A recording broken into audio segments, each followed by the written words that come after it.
कि कोई ये ना समझे कि कलयुग में दर्शन नहीं होते। हम ये इस बात के लिए कह रहे हैं कि जिनको लगता है कि कलयुग में भगवान के दर्शन नहीं होते, झूठ, वो झूठा है।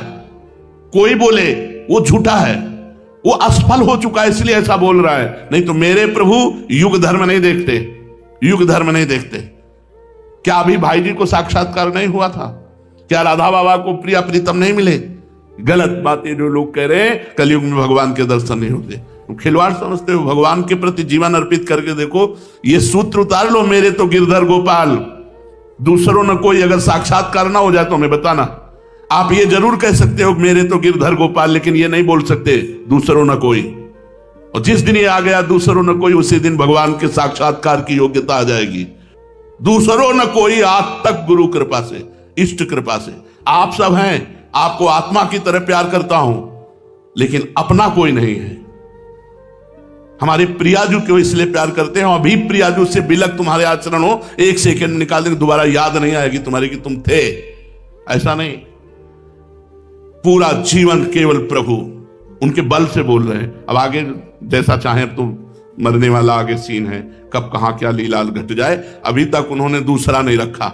बस हम कह रहे हैं अगर इस बात को तुम्हें मानना है कि हम झूठ बोल रहे हैं सत्य, तो एक काम कर लो, तुम दूसरों न कोई।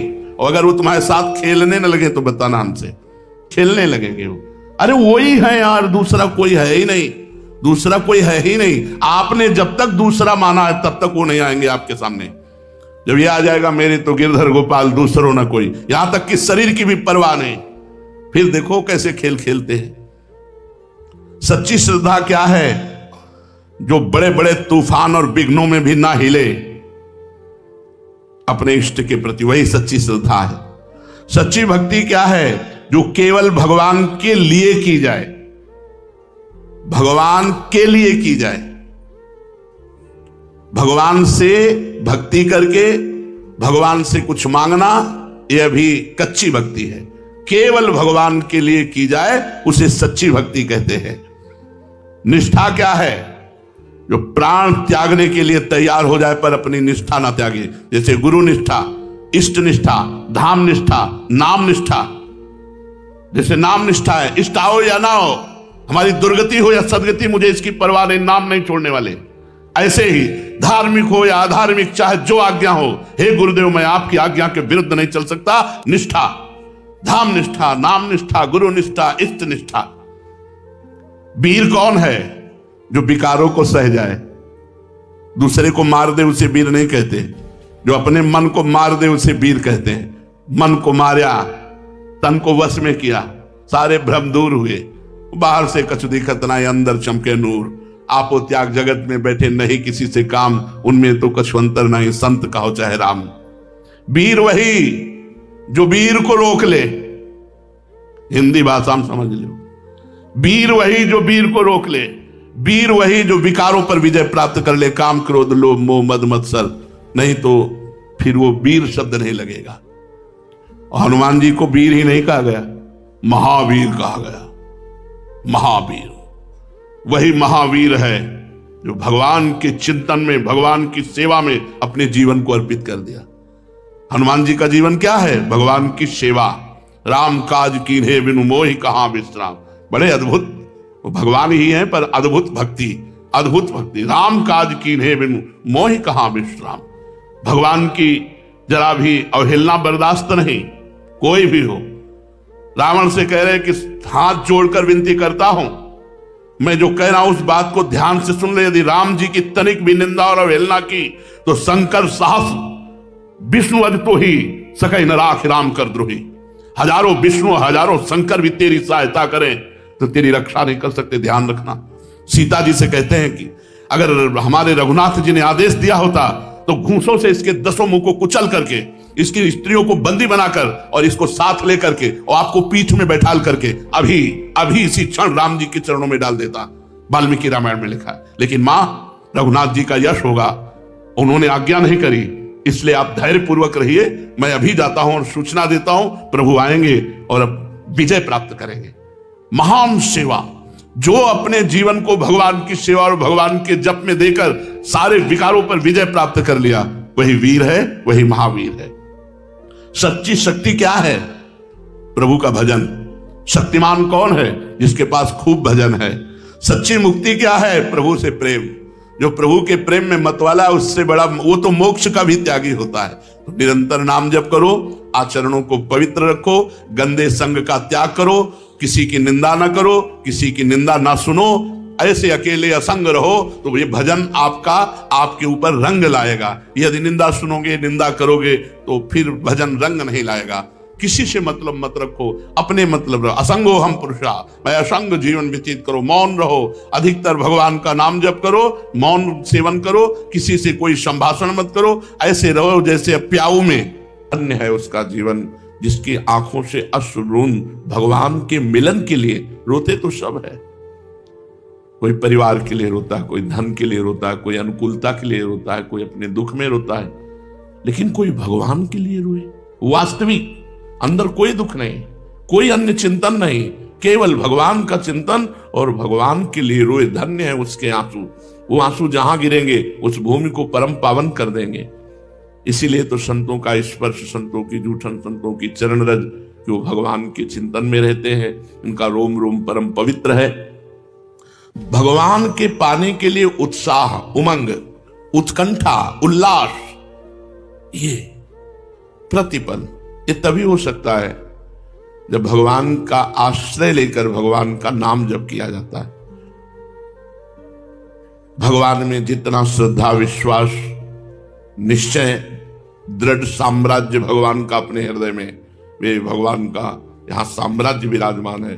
अब मेरा मन बुद्धि मुझे भगवान से अलग नहीं कर सकता। उसका मन कल्याण में नियुक्त हो जाता है, मतलब मंगलकारी कार्यों में ही मन लगता है, अन्य कार्यों में नहीं। उसका मन उसके वश में नहीं रह जाता, वो भगवान में आसक्त हो जाता है। बड़ा सुंदर जीवन। जिसका मन भगवान में आसक्त हो गया, धन्य है जीवन। बार बार नाम जप कर रहा है, जैसे भूखा आदमी भोजन में टूट पड़े, ऐसे नाम जप में बार बार नाम जप कर रहा है। रोज नवीन आनंद, नवीन उत्साह, समुत्कंठा नाम गाने सदा रुचि। रोज नवीन उत्कंठा सहित भगवान का नाम कीर्तन, नाम जप। भगवान उसके मित्र बन जाते हैं। सच्चे दोस्त भगवान है। प्रत्येक चेष्टा में वो देखता है कि भगवान का प्यार। दिन की तो बात जाने दो, कोई मिनट ऐसा नहीं जिस मिनट में यह अनुभव ना होता हो कि भगवान हमें कितना प्यार करते हैं। प्रतिपल वो अनुभव करता है भगवान का प्यार, भगवान का विधान केवल मंगलमय। चारों तरफ भगवान का विधान काम कर रहा है, भगवान की कृपा काम कर। वैसे हम तो नीच है, पर भगवान ने स्वीकार कर लिया, उन महान ने स्वीकार कर लिया, इसलिए चारों तरफ उसको अनुभव होता है मंगल में भगवान का विधान चल रहा है, मंगल में भगवान की कृपा संभाले हुए है। भगवान उसके मित्र हो जाते हैं। प्रत्येक चेष्टा वो भगवान की पहचानने लगता है, ये भगवान ने किया, ये भगवान ने किया। अब मुझे दृढ़ निश्चय हो गया, क्योंकि मेरा मन भगवान का अनुगमन कर रहा है, भगवान के पीछे पीछे चल रहा है। अब मेरे मन पे मेरा अधिकार नहीं रहा, भगवान का अधिकार हो गया। मैं पाप ताप से मुक्त हो रहा हूं, मेरे अंदर भगवत प्रेम स्फुरित हो रहा है। ऐसा उस उपासक को अनुभव होता है। जो उपासक किसी से कोई मतलब नहीं रखता। संसार में ऐसा कोई नहीं है जिसमें कोई दोष ना हो, भगवान या भगवत प्राप्त महात्मा, बस यही दो ही निर्दोष हैं, नहीं तो सब में गुण दोष भरा रहता है। जड़ चेतन गुण दोष में विश्व कीन करतार, संत हंस गुण गाहे पे परिहरि वार विकार। इसलिए उपासक को चाहिए कि किसी के दोष देखे ना और किसी के दोष सुने ना, अपनी गलती देखे, अपनी बुराई देखे। अगर भगवत प्राप्ति करना है तो इतना समझ लो, पूरा संसार गुण दोष से युक्त है। कोई ऐसा नहीं जो अपने को मानता है मैं निर्दोष हूं, उसमें यही सबसे बड़ा दोष है कि अपने को निर्दोष मानता है। जो निर्दोष हो गए वो कह रहे हैं, जो अपने अवगुण में कहूं तो बाढ़ई कथा पार नहीं लाऊं। जो निर्दोष भगवत स्वरूप हो गए वो कह रहे अपने दोषों की बात करूं तो कथा बढ़ जाएगी, भगवान की छूट जाएगी, दोषों की ही कथा बढ़ जाएगी। अपनी गलतियों को देखो और भगवान से बल प्राप्त करके उन गलतियों को सुधारने की चेष्टा करो। दूसरों को देखना, दूसरों के दोष देखना, दूसरों की गलतियां देखना, मतलब अपने को भगवान से विमुख कर लेना है। अपनी गलतियां हैं फिर भी भगवत प्राप्ति हो जाएगी, पर आप दूसरों की गलती देखने लगे तो फिर आपकी गलती की जांच हो जाएगी और आप भगवत विमुख हो जाएंगे। ऐसा कभी मत करना, आदेश कर रहे हैं, ऐसा कभी मत करना। ना तो दूसरों के सुधारने की धारणा करना और ना दूसरों में दोष देखना। सबको भगवान सुधार। आप क्या सुधार सकते हैं? अपना ही जीवन नहीं सुधार सकते, हम किसी को क्या सुधार सकते हैं? अगर कोई सुधर रहा है तो भगवान की कृपा से सुधर रहा है।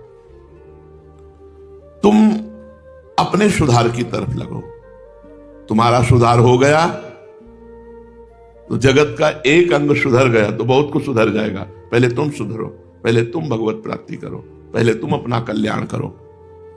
यदि सबका सुधार चाहते हो तो किसी के दोष मत देखो, अपना सुधार कर लो, तो सबका सुधार क्या हो जाएगा? सब में भगवान दिखाई देंगे, फिर दोष दिखाई ही नहीं देगा।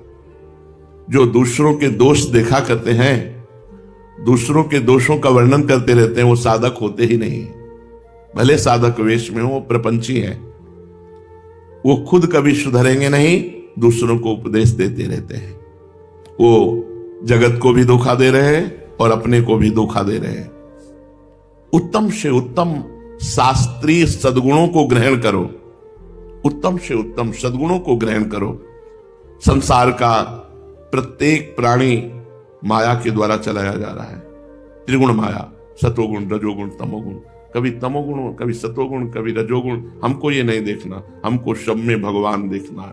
तात सुनो माया कृत गुण और दोष अनेक, गुण या उभय न देखी। न गुण देखना न दोष देखना, और देखी सो अविवेक। अगर देखता है तो अज्ञानी है। इतना सुंदर शुभ जीवन बनाने का अवसर मिला है, परंतु जो केवल बातें बनाते रहते हैं, भजन नहीं करते, वो ऐसा नहीं कर सकते। भजन करना अनिवार्य है। भजन करोगे तो आपकी गलतियां धीरे धीरे कम होती जाएंगी, विषय कीचड़ धुलता जाएगा, आप निर्मल होकर भगवान की प्राप्ति के योग्य हो जाएंगे।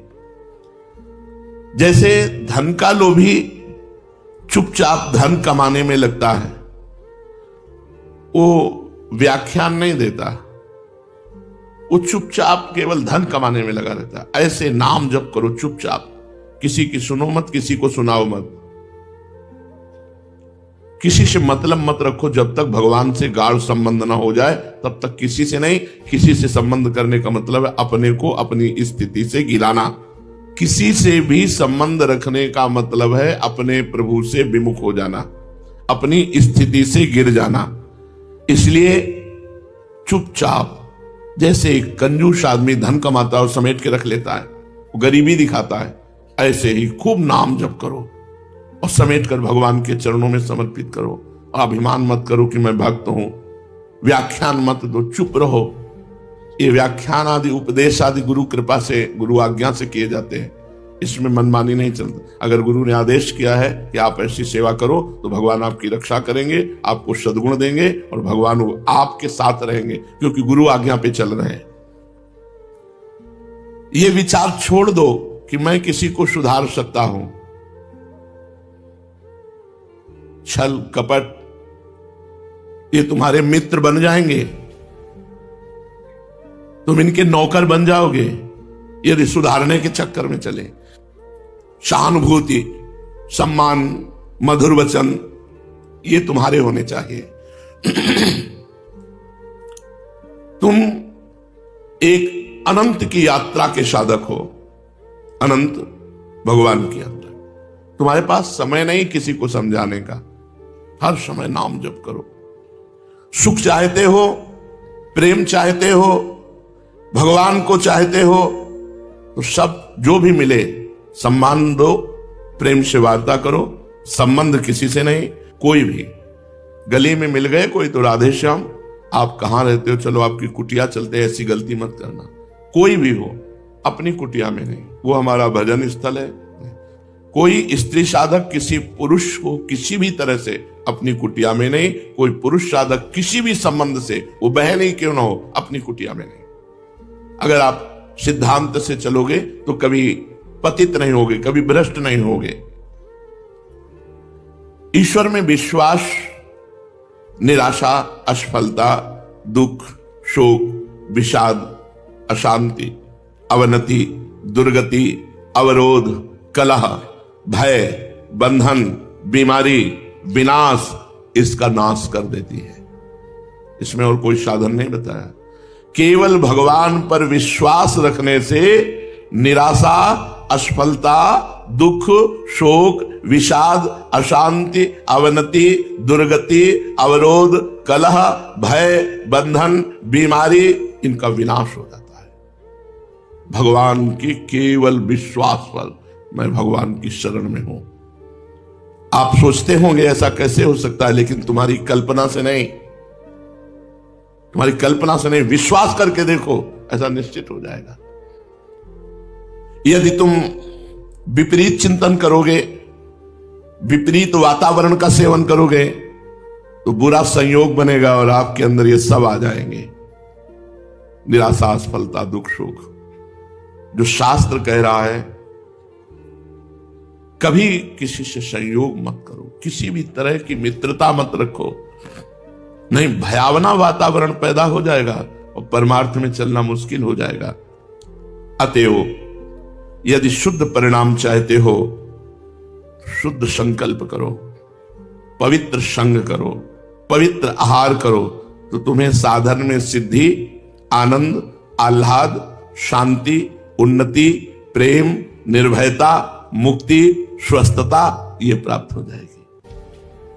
शुद्ध संकल्प, भगवान के मार्ग में चलना है। जो शास्त्र विरुद्ध आचरण बिल्कुल नहीं, किसी से संपर्क नहीं, किसी से मिलना नहीं।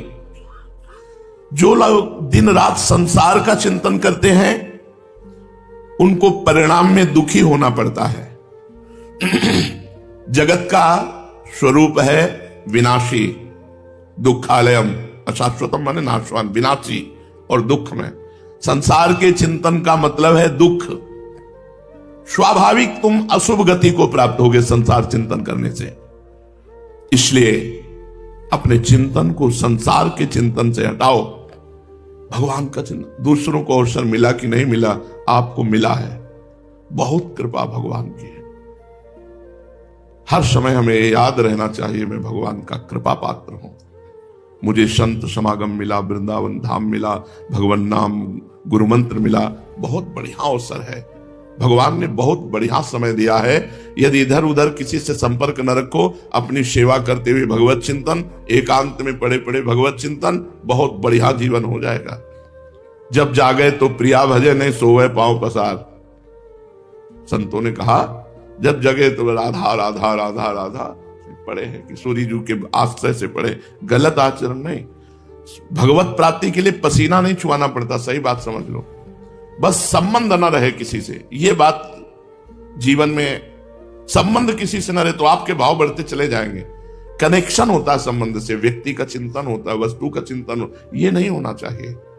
ये जगत का चिंतन दुखालयम अशाश्वतम, दुख देने वाला और नाशवान, विनाश, तो आपका परिणाम विनाशी होगा, आप दुखी हो जाएंगे। भगवान का चिंतन, भगवान अविनाशी और सुख समुद्र, आनंद समुद्र। याद रखो, सारे सुखों का आधार, मूल केवल भगवत चिंतन है। सारे सुखों का आधार, सारे सुखों का मूल भगवान का सुमिरन है। नाम जप करो, मंत्र जप करो, भगवान के पद गाओ, लीला गाओ, बहुत आनंद है। अपने को तो इतना बढ़िया अवसर मिला है, श्रीमद चतुरासी जी आनंद समुद्र है। आनंद समुद्र को छोड़ करके आनंद बिंदुओं के बिंदु, सीकर कहते हैं, एक बूंद को ऐसे पटको तो उसमें जो सैकड़ों विभाग होते हैं, वो एक विभाग को सीकर कहते हैं। एक आनंद समुद्र के एक बूंद के एक सीकर से पूरे त्रिभुवन में सुख फैला हुआ है। जो आनंद सिंधु सुख राशि, सीकर तय त्रैलोक सुपासी। पूरे त्रिभुवन में जितना सुख है, आनंद समुद्र भगवान के एक बूंद को ऐसे ऐसे करने से जो सैकड़ों विभाग होते हैं उस बूंद के, उस एक कण को सीकर कहते हैं। एक कण के सुख में पूरा त्रिभुवन बसा हुआ है। सोचो भगवान कैसे आनंद सिंधु है।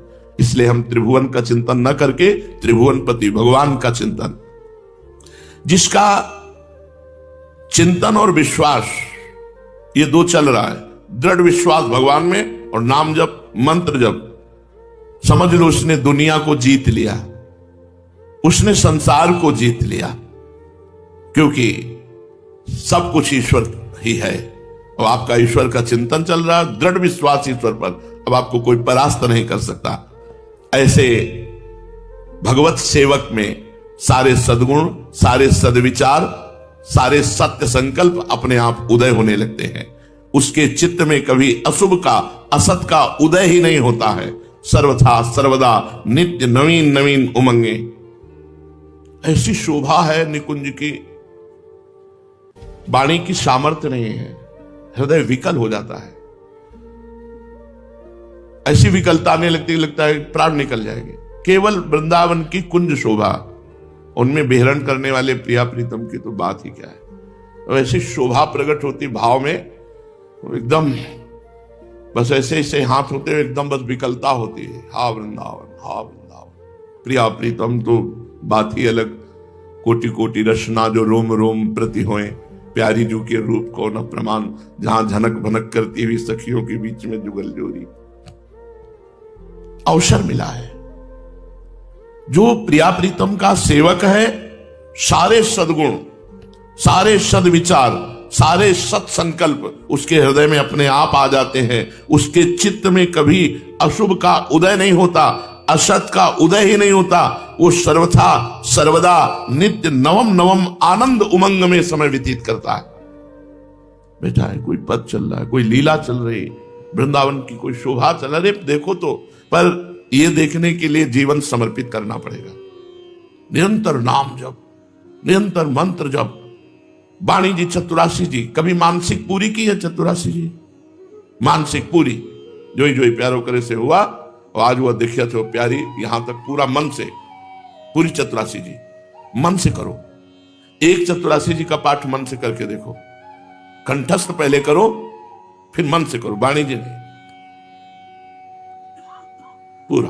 और हर पद में जय जय को 2 बार कहो। जय जय सीत हरिवंश हंस हंसिनी सामल गौर, कहो कौन करे जल तरंग न्यारे।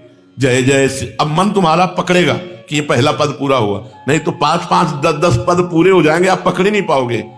आपका पद सही चल रहा है लेकिन 5 पद निकल गए और मन ने नहीं पकड़ा। तो मन को पकड़ाने के लिए बहुत आराम से और हर पद की समाप्ति वो 2 बार लाइन करो, तब अगले पद में चलो। तो देखो, आप देखो, एक बार करके तो देखो। मानसिक लीला में प्रवेश पाने के लिए चतुरासी जी को कंठस्थ करना अनिवार्य है और मानसिक चतुरासी जी का पाठ आवश्यक है। पूरी चतुरासी जी के लिए 2 घंटा या 2.5 घंटा चाहिए, और उसमें बोलना भी नहीं है, देखना भी नहीं है, बस पूरी चतुरासी जी चल। कभी कभी शब्द लड़खड़ा गए, अब परेशान हुए, तो चतुरासी जी खोल के देखा, हाँ ठीक है, फिर चल। अरे आप देखो तो आनंद बरस रहा है। अब हम लोग आनंद का चिंतन न करके विषय चिंतन कर रहे हैं। हमारी प्रार्थना मान लो, क्योंकि अपना जीवन आचार्यवाणी है, आचार्यवाणी जीवन है, हरिवंश के लिए है। जोरी श्री हरिवंश की श्री हरिवंश स्वरूप, सेवक वाणी कुंज में बिहरत परमनु।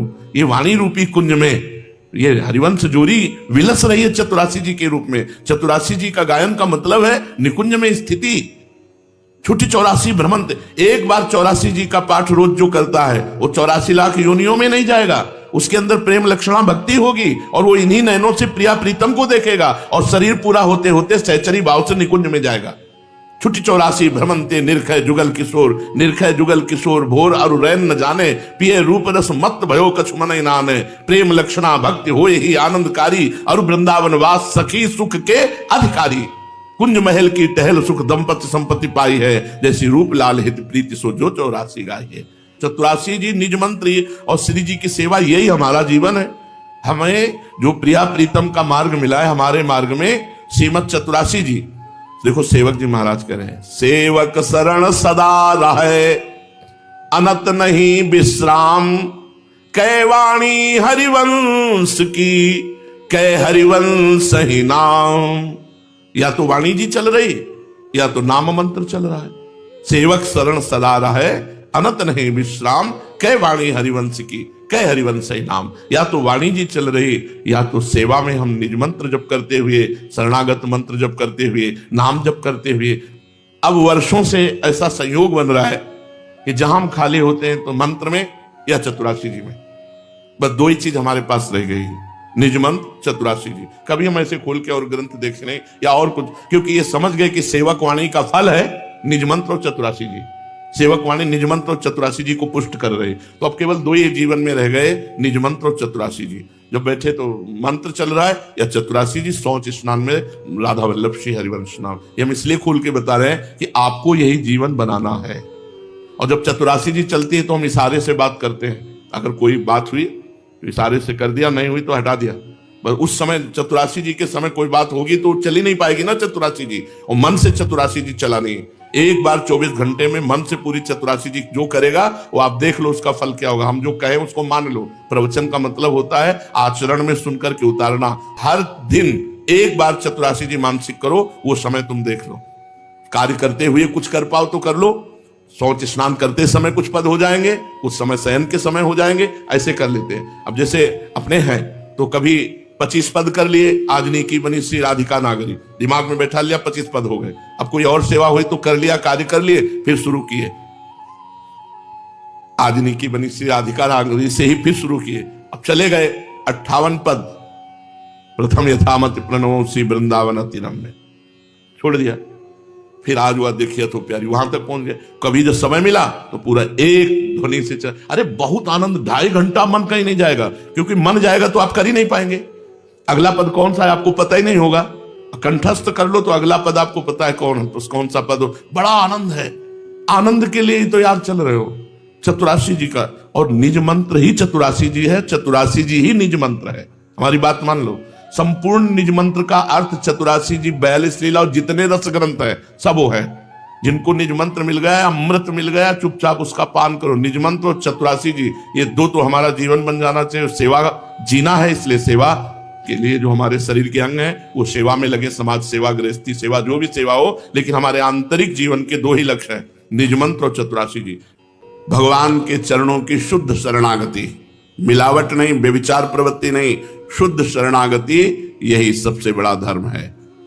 धर्मम भजस्व सततम त्यज लोक धर्मान, सदैव धर्म का भजन करो, गोकर्ण जी कह रहे हैं। तो बोले कौन से धर्म का? बोले त्यज लोक धर्मान, लोक धर्मों का त्याग करके भागवत धर्म का। बोले इसकी प्राप्ति कैसे होती है? लोक धर्म के त्याग करके भागवत धर्म की स्थिति हो जाए, ऐसा कैसे हो सकता है? तो बोले सेवन सदा साधु पुरुषन, सदा संत पुरुषों का सेवन करना चाहिए, संग करना चाहिए। सावधानी जही काम तृष्णाम, भोगे हुए विषय का नाम तृष्णा और सुने हुए विषयों के भोगने की इच्छा का नाम कामना। कामना और तृष्णा का त्याग करके अन्यस्य दोष गुण चिंतन मास मुक्त्वा, दूसरों के गुण दोषों के चिंतन का त्याग करके अगर संत सेवा करे तो उसे भागवत धर्म की प्राप्ति हो जाएगी। और भागवत धर्म जिसे प्राप्त हो जाता है उसकी स्थिति क्या होती है? बोले सेवा कथा रसमहो नितराम पिबत्वम, वो भगवान की सेवा में, भगवत भाव से समाज की सेवा में और भगवान की कथा सुनने कहने में मस्त रहता है। इसलिए सच्चा धर्म वही है जो भगवान में स्थित कर दे, अर्थात भागवत धर्म। सावई पुंसाम परो धर्मो यतो भक्ति अधोक्षजे, अधोक्षत भगवान श्री कृष्ण के चरणों में अहेतुकी भक्ति हो, बाधा रहित भक्ति हो, वही धर्म है।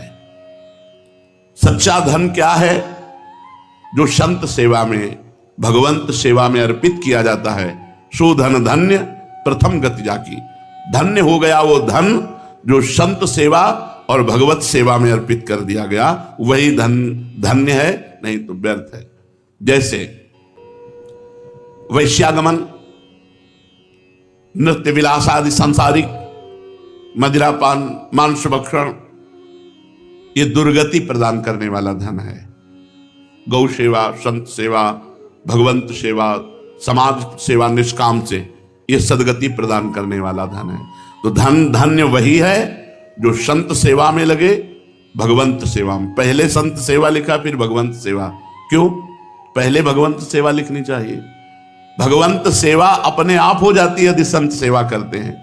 जैसे गर्भस्थ शिशु को पोषण करना हो तो मां को अच्छे अच्छे पदार्थ पवा दो तो गर्भस्थ शिशु पुष्ट हो जाएगा। तो भगवान है संत के गर्भस्थ शिशु और संत है मां, तो संत रूपी मां को पवा दो तो भगवान जो गर्भस्थ शिशु है वो पुष्ट हो जाएंगे। तन किसका धन्य है? शरीर उसी का धन्य है जो विश्व रूप भगवान के परोपकार में अपने जीवन को लगा दिया और भजन में लगा दिया। परहित सरिस धर्म नहीं भाई, जो दूसरे की पीड़ा को देखकर उसके मिटाने के लिए अपने तन से सेवा की, जो अपने तन को भजन में, सच्चे आचरण में, बुरे मार्ग से हटाकर चला रहा है, उसी का शरीर धन्य है। नहीं तो जीवित मुर्दा है वो, जो केवल वासनाओं का कीड़ा बना हुआ है। जिन हरि भगत हृदय नहीं आनी, जीवित सब समानते प्राणी। वो मुर्दे के समान शरीर है जो परोपकार नहीं करता, जो भजन नहीं करता, केवल भोगों में लगा रहता है।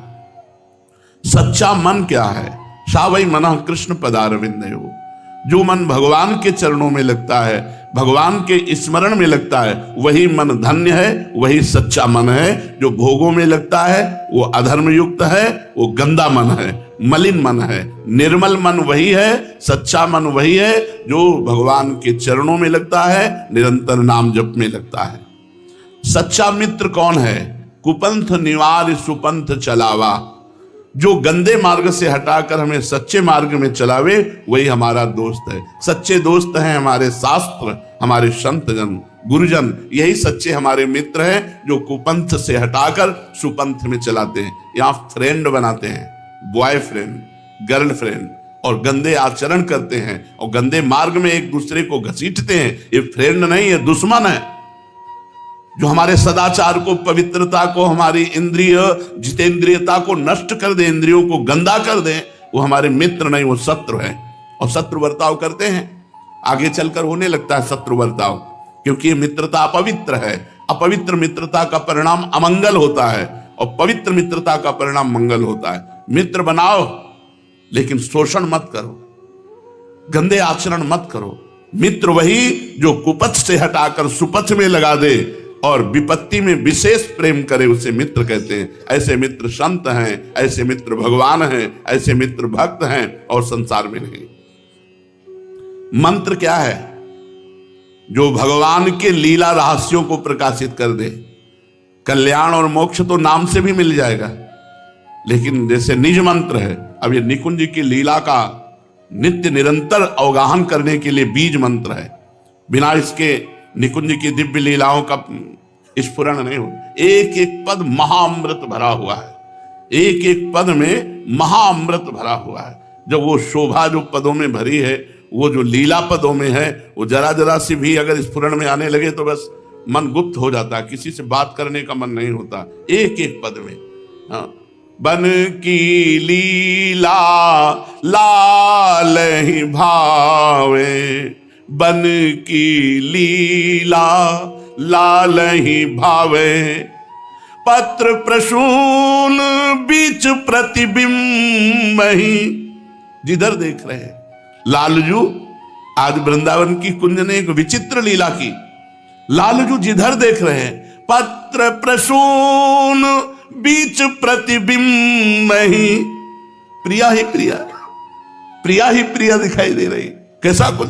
अब आप भावना में हर लता तेजोमयी पत्र धारण, नख सिख प्रिया जनावे।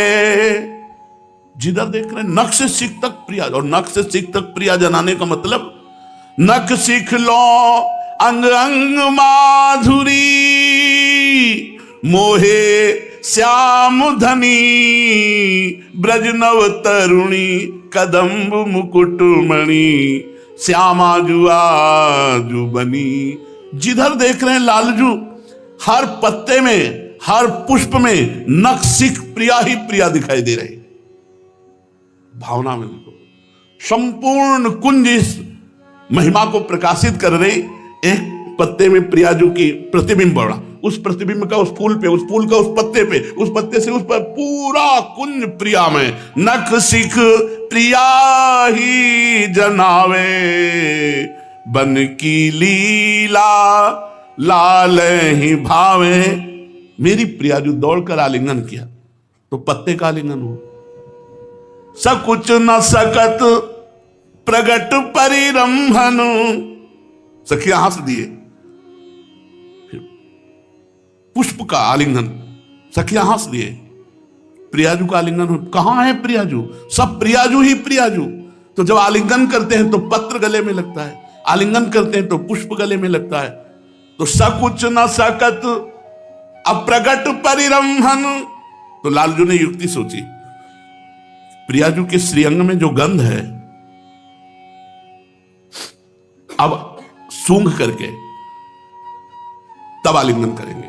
अलीलम पट, तो प्रियाजू दूरी धावे, इस लता से इस लता, इस लता से इस लता। तो अब जहां सूंघते हैं तो प्रियाजू के श्रीअंग की गंध तो फिर गले लगते हैं, तो वो पत्र पुष्पी होता है, प्रियाजू नहीं।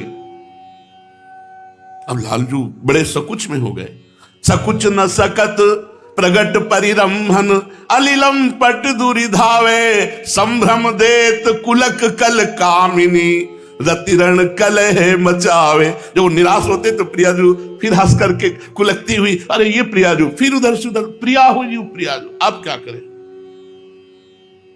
उल्टी सबे समुझ नैनन में, अब प्रियाजू की चरण रज ली। अंजन रेख बनावे, जैसे हित हरिवंश प्रीति रीति बस, सजनी श्याम का सखी स्वरूप होकर प्रियाजू का दर्शन करें। अंजन लगा करके सखी स्वरूप हुए और प्रियाजू का फिर दर्शन कर रहे हैं। क्योंकि श्याम सुंदर स्वरूप से तो कह रहे हमारी तो नेत्रों में ही ना तो भ्रमर हमारी गति काम करी और ना तो प्रगट में नेत्र काम कर रहे हैं, और सहचरियों को दिखा रहे प्रियाजू, तो इसलिए सजनी श्याम कहा है। बन की लीला, एक एक लीला में घंटों डूबे रहो, ऐसी सुंदर प्रियालाल की झांकी ऐसी। तो सच्चा मंत्र वही जो नित्य लीला में प्रवेश करा दे। अब आपके पास पारस मणि रखी है और लोहे में न छुआओ, कह दो सोना नहीं बन पा रहा, उसको स्पर्श कराओ। ऐसे आपको जो मंत्र मिले हुए हैं ये महातेजस्वी है, जो तेजो रूप निकुंज को भी भेद करके अंदर पहुंचा दे। अब उस मंत्र का हर समय ऐसे चल रहा है, मंत्र को सुनो। अगर अंदर हृदय से नहीं चल रहा तो उपांशु चलाओ, बहुत जरूरी है। मंत्र के बिना नित्य लीला में प्रवेश नहीं होता। मंत्र का बड़ा प्रभाव होता है। जब क्लीम मंत्र का उच्चारण किया भगवान श्री कृष्ण ने बंसी से, तो आज की बंसी केवल गोपियों को सुनाई दी और किसी को सुनाई ही नहीं दी। न एक बछड़ा आया, न एक गैया आई, न एक ग्वाल आया, केवल गोपी आई, केवल गोपी। क्योंकि ये बीज मंत्र कांता भाव को प्रकाशित करता है। तो कांता भाव वाली जितनी गोपियां थी वो सब भगवान श्री कृष्ण के पास आई। ब्रज में तो सबको ही था, जब बंसी बजती है तो सबको सुनाई देती है, लेकिन ये बंसी किसी को नहीं सुनाई दी। ये बंसी केवल गोपियों को सुनाई दी।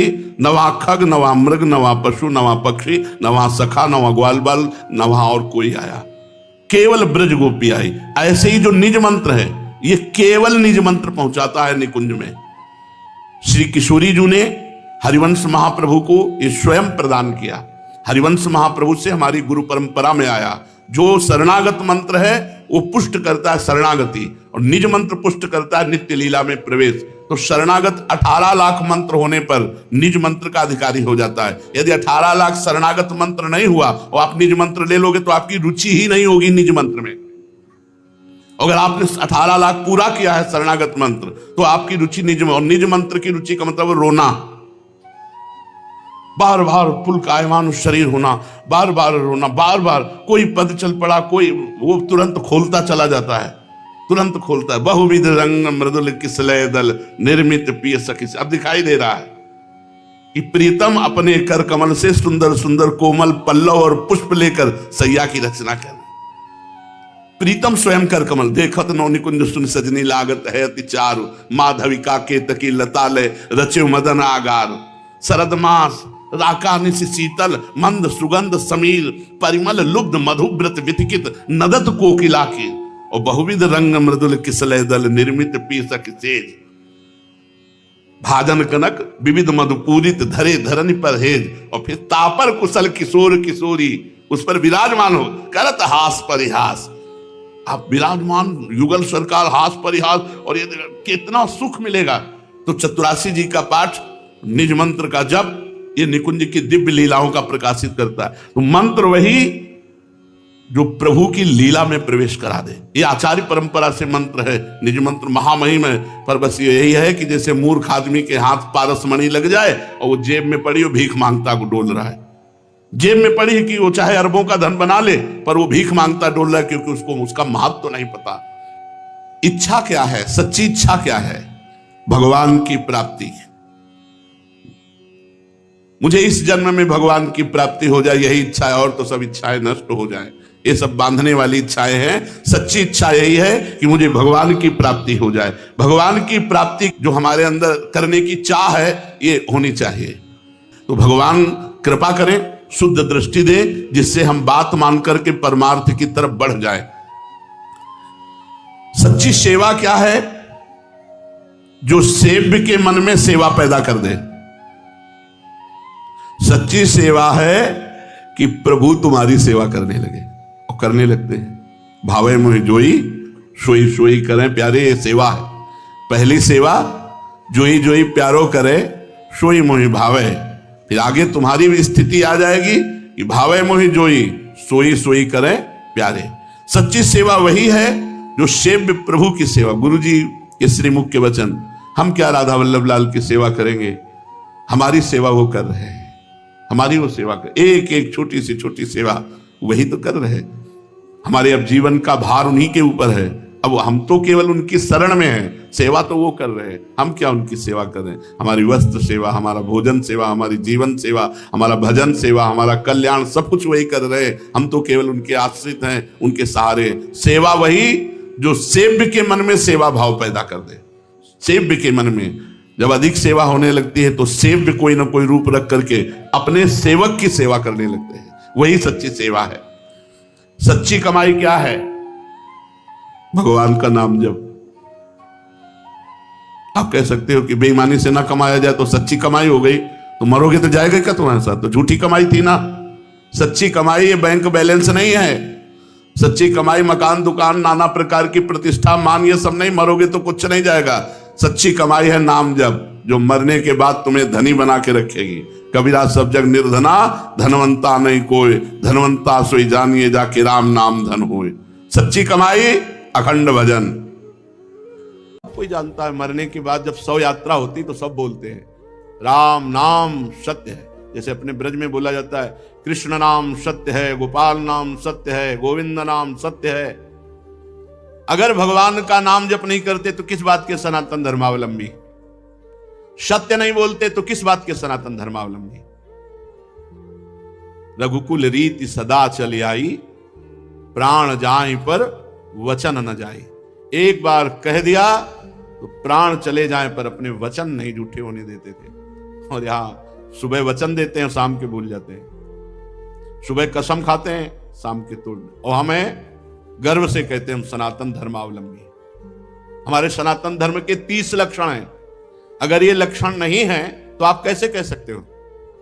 पहला ही लक्षण है सत्य। सत्य है भगवान नारायण हरि राम कृष्ण। सत्य नारायण सच्चिदानंद रूपाय विश्वोत्पत्त्यादि हेतवे तापत्रय विनाशाय श्री कृष्णाय वयम नमः। जब भगवान कंस कारागार में प्रकट हो रहे हैं तो समस्त देवता करके जब स्तुति करते हैं तो पहला ही श्लोक है सत्यव्रतम त्रिसत्यम। त्रिकाल में जो सत्य है वो भगवान सत्य। नाम जप नहीं करते, सत्य नहीं बोलते, सत्य मार्ग पर नहीं चलते, किस बात के सनातन धर्मावलंबी? सत्य को समझो। दूसरा दया। ये हमारे सनातन धर्म के 30 लक्षण है। दया, सब पर दया। दया करने की सामर्थ्य उसी के हृदय में आएगी जो दया का उल्टा क्या है? याद। जिसे याद है कि मैं कौन हूं, मेरा कर्तव्य क्या है, मैं सनातन धर्मावलंबी हूं, मेरा कर्तव्य है सब पर दया करना और सदैव भगवान की याद में रहना और सत्य बोलना, सत्य आचरण करना। दो ये हुए। तीसरा है तपस्या, सनातन धर्म का लक्षण। तपस्या किसे कहते हैं? जो अपने धर्म में चलने पर कष्ट प्राप्त होता है, उसे आनंद पूर्वक सहा जाए, उसे तपस्या कहते हैं। जो भी अपने धर्म पर चलने पे कष्ट मिले, काम आदि जलाते हैं, क्रोध आदि जलाते हैं, बहुत प्रकार के ताप हैं। जैसे अब प्रातःकालीन बेला पर उठ करके स्नान करके अपनी दिनचर्या पे आना बड़ा कठिन है। 8 बजे तक खूब सोना, तो कहां वो 8 बजे तक सोना और कहां 2 बजे रात्रि के जग करके अपनी दिनचर्या करना। तो अपने धर्म के पालन में जो हमें कष्ट मिलता है उसे तपस्या कहते हैं। हमारे सनातन धर्म का तीसरा लक्षण है तप, तपस्या। चौथा है शौच। शौच माने पवित्रता, शरीर की बाहरी पवित्रता और हृदय की आंतरिक पवित्रता। ये सनातन धर्म है। खड़े खड़े लघु शंका करते हैं, पूरे कपड़े में छिट्टी पड़ती है, अपवित्र। शौचालय की सीट पर बैठकर लघु शंका करते हैं, उठे चल दिए, अपवित्र। शौच हुए, वैसे हाथ धो लिया, चल दिए। नहीं, बाहरी और भीतरी दोनों पवित्रता होनी चाहिए। लघु शंका ऐसे स्थान पर करो जहां लौट कर तुम्हारे ऊपर छिट्टी न पड़े। हाथ धोइए, पैर धोइए, आचमन कीजिए। शौच उतने ही कपड़ा पहनकर होइए जितने प्रक्षालन धो सको। और साबुन मात्र से पवित्रता नहीं मानी जाती। साबुन से एक बार हाथ धो लो तो एक बार रज से जरूर हाथ धो। थोड़ी रज ले लो। मान लो आजकल बड़ी आधुनिकता है कि नालियां जाम हो जाएंगी, तो थोड़ी रज ले लो। और रज का स्पर्श ही पवित्र करता है। जल, मिट्टी, रज आदि से बाहरी पवित्रता। और छल कपट, गंदी बातें सोचना, गंदी बातों के संकल्प बनाना, ये सब अंदर की अपवित्रता है। इसका त्याग कर दे। छल कपट, गंदी बातों का चिंतन, गंदी बातों का संकल्प त्याग करने से आंतरिक पवित्रता होती है। और बाह्य और आंतरिक दोनों पवित्रता पूर्ण रूप से सुरक्षित रहेगी यदि धर्म का पहला लक्षण सत्य, सत्य है हरि, सत्य है हरि नाम, यदि नाम चल रहा है तो भीतर और बाहर दोनों से पवित्र रहोगे। सवाय अभ्यंतर शुचि, वाय अभ्यंतर शुचि। जो नाम जापक है उस अंदर और बाहर दोनों से पवित्र रहता है। जब तक पवित्र नहीं रहोगे तब तक आप उच्च कोटि के विचार वाले नहीं बनोगे। पक्की बात समझना। जितना आप पवित्र रहोगे उतना ही आपको दैवी संपदा के विचार आएंगे, उतने ही दिव्य महापुरुष आपसे मिलने आएंगे अव्यक्त रूप से। अब आप समझो, ये बात हम कह रहे हैं, इसमें कितने % लोग बच रहे हैं। पवित्रता बहुत जरूरी है। पवित्रता, ये जो आज के लोग हैं ना, बोले मन पवित्र होना चाहिए। सर ये बाहरी सब क्या है, तो दिखावा है। तो मन कैसे पवित्र होगा? बाहरी तो तुम्हारा मन अपवित्र हुआ है, भोगों में, शरीर में, संसार में। तो यहीं से पवित्रता शुरू होगी, तब तुम्हारा मन पवित्र होगा। बाहर से पवित्र होते होते अंदर पवित्र हो जाओगे। बाहर अपवित्र है तो। हमारा सनातन धर्म का लक्षण चौथा है पवित्रता। पहला सत्य, फिर दया, फिर तपस्या, फिर पवित्रता। 30 लक्षण है। ये सनातन धर्म है, इसको समझो। पवित्रता बड़ा कठिन है, पवित्र रहना। आप देखो, बड़ा कठिन है पवित्र रहना। पवित्रता अत्यंत अनिवार्य है सब साधक के ध्यान। पवित्रता, अगर पवित्रता नहीं तो आपका विचार उत्तम नहीं हो सकते। आप महापुरुषों का जो चिंतन शैली है वहां नहीं पहुंच सकते। कल एक आए थे भगत जी एकांतिक में, उन्होंने कहा आपने सत्संग में और एकांतिक में कहा है कि मन की पीएचडी की है, तो हम भी मन की पीएचडी कर रहे हैं, तो हम आपसे बात करना चाहते हैं। हमारा मन, आपका मन, क्योंकि आपने भी पीएचडी की, हमने भी की। तुमको आप पढ़ के की? बोले हाँ। तुमको हम पढ़े थोड़ी पीएचडी, हमारा तो विनोद में कहा था, हम तो मन को पढ़ा है, हमने मन को पढ़ा है। आप मन के विषय में पढ़ा होगा, हमने मन को पढ़ा है। तो बोले फिर तो हमारा और मन आपका समान हुआ। तुम कहा तुम्हारे मन को देखने की हमारी रुचि नहीं है और हमारे मन में पहुंचने की तुम्हारी सामर्थ्य नहीं। तुम्हारे मन को देखने की हमारी रुचि नहीं है, क्योंकि मन मन की रुचि जान इन्हें विधि अनुसार है, और तुम्हारा मन हमारे मन तक पहुंच जाए इतनी सामर्थ्य नहीं। आ जाएगी, मानो देह है, हरिवंश शरणागत हो, किसी सहचरी की कृपा हो जाए तो भले, नहीं ऐसे अनुमान से थोड़ी जान सकते हो। तितिक्षा, पांचवा है सहनशीलता। तितिक्षा ये सनातन धर्म है। देखो महाराज शिवी ने कबूतर की रक्षा के लिए अपने देह के मांस को काट के दिया। तितिक्षा, दूसरों के हित के लिए, दूसरों के मंगल के लिए भीषण से भीषण कष्ट सह जाना, भारी से भारी कष्ट धर्म के लिए सह जाना। श्री गुरु गोविंद सिंह के दोनों लाडले राजकुमार, प्राण प्रिय दीवाल में चुनाए जा रहे हैं, लेकिन धर्म के आगे ना उनके हृदय में शोक है, ना उनके हृदय में मोह है।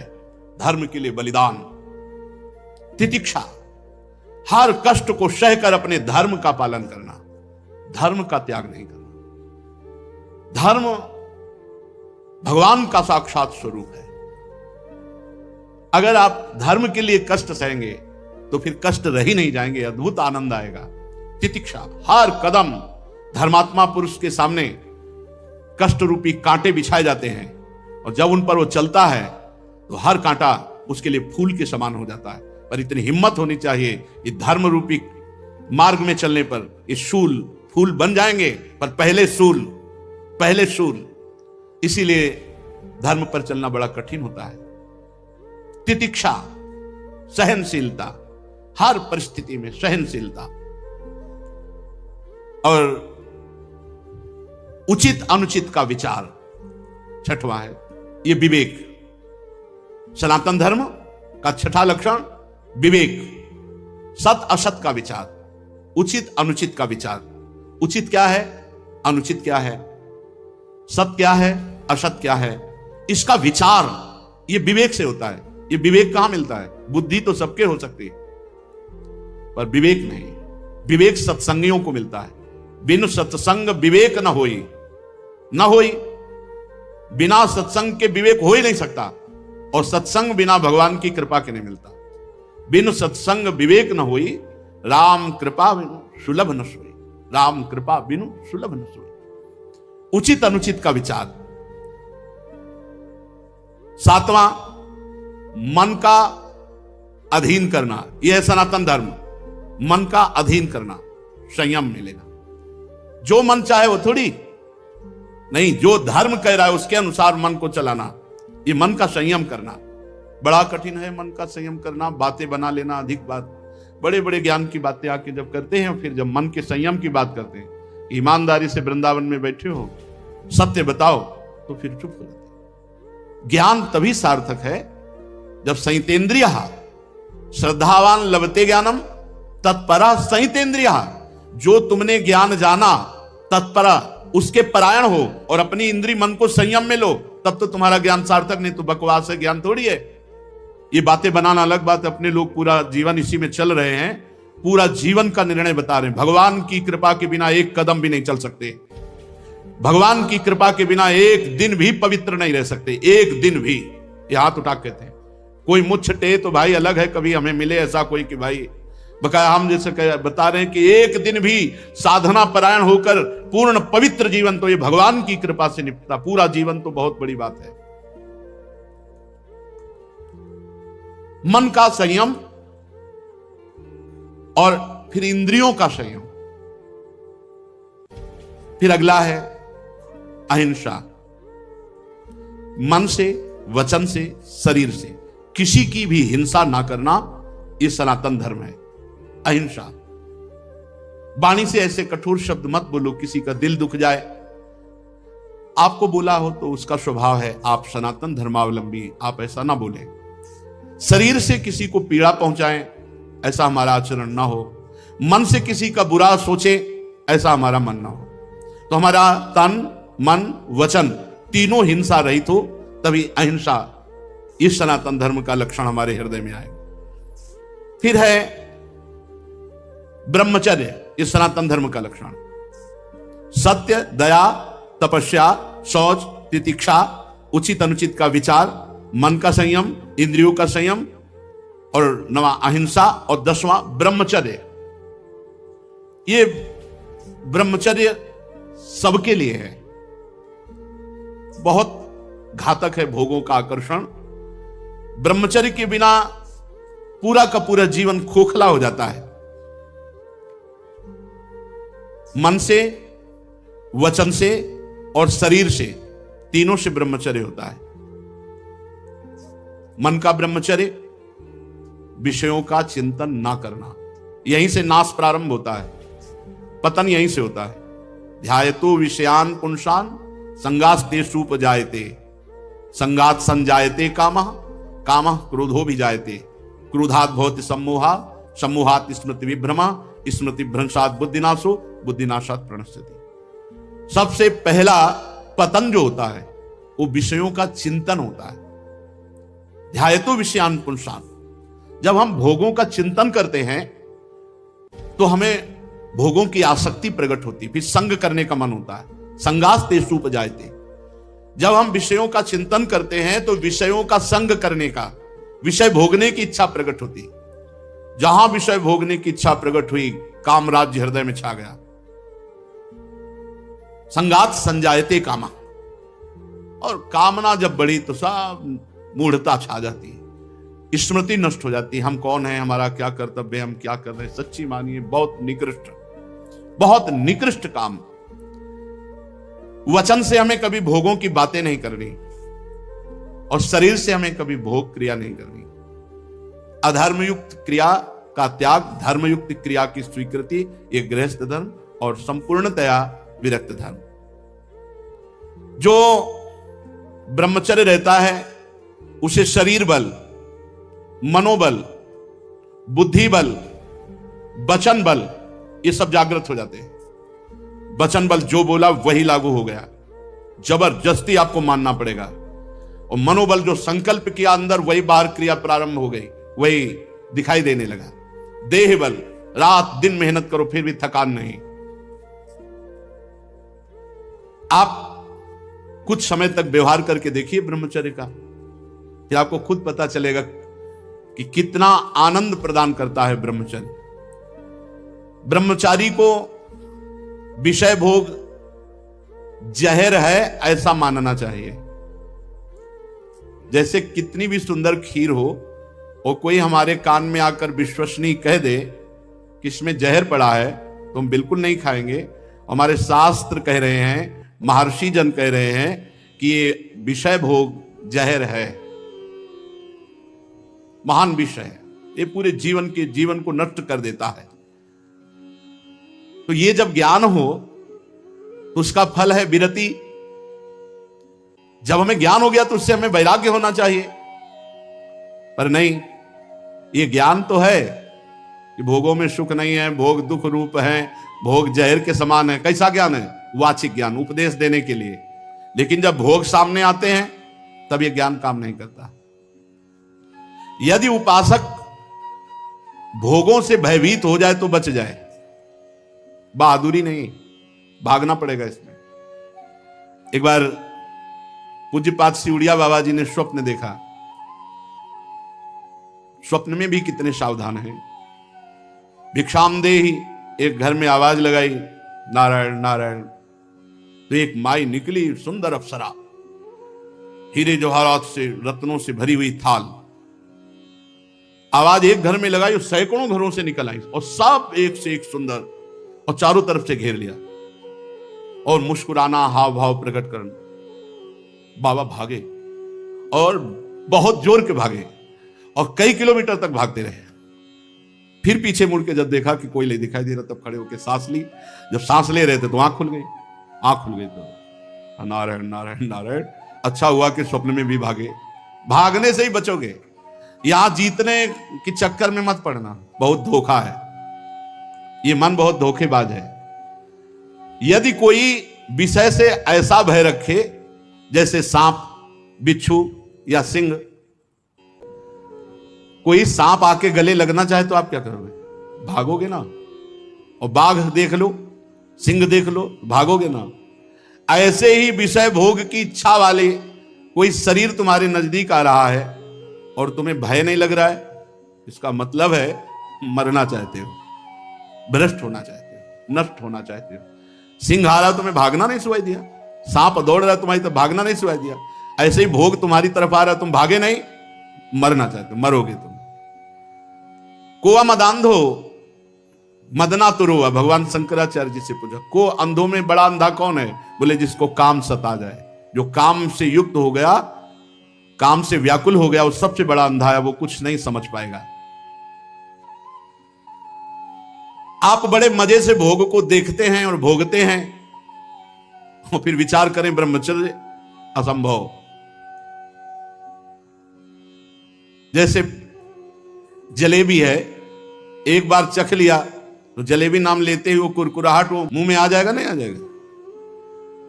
इसे कहते हैं तृष्णा।